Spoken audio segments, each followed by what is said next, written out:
Cuma ni kedua ini Joint Labour Commissioner dengan Labour Department mentah kasni kalong alor kabai day buat kacang penterekam ya kata ke amendment juga ni ke Meghalaya Identification and Regulation of Migrant Workers Act Amendment. Kaya kepulong ini bangin wan yang kedua ya Labour Joint Labour Commissioner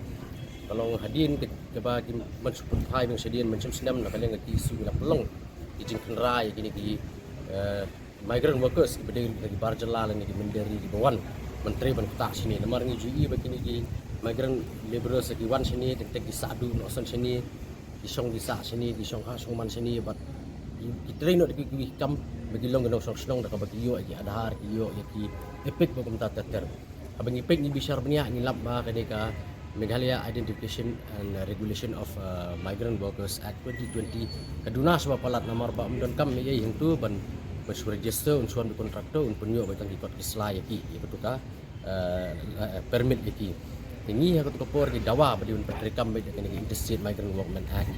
dan re aku tu kapor pada ke government kalau khat ekran ini hubunai September bat ha jeng song jeng ekran juni sinam ila pen i ikat tu ni provisions di badon kam jongka Interstate Migrant Workmen Act kata kamu kawai ke dia police verification ba day ban wara ini migrant laborers si bon nabar nalor nang taru ke jingpen sitom ki migrant laborers ukum juru i kontraktor kalau ke ba duna batlat palat ni dan kambat tlan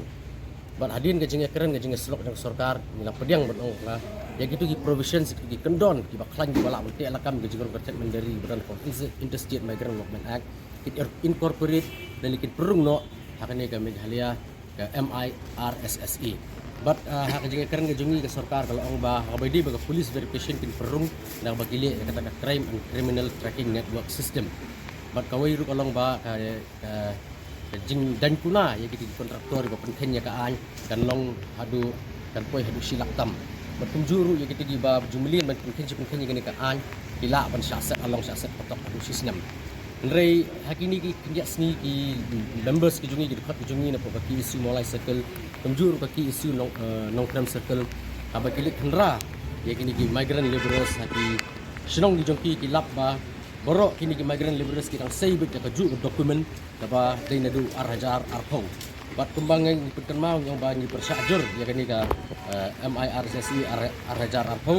nomor bakalong ke baktelot pada mengilik ram taru di lap ba kidang penengkam hida ka ju baga Labour Department kadang isu hi dikiju hi di kot islah ka isu kelempat penderikam ni kita amendment baga ni kalau pelongi mun kendu i Joint Labour Commissioner pada hak jing keren ka jungi lapas ngo ba nakaliang ka department hi kala pendap di nomor sedong itu di provision seni teh kendon di badan apa Interstate Migrant Workmen Act ada perunglut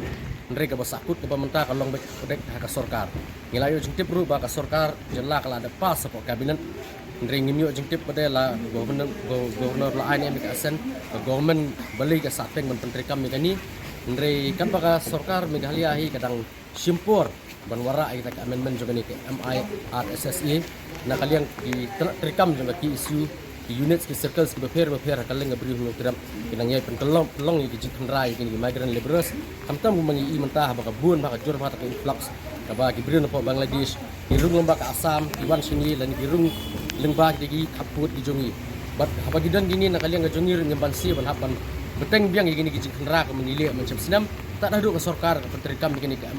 MIRSSE Amendment Act bat ngisi pek ngisi bisyar pada tumnu kalong tumnu kaman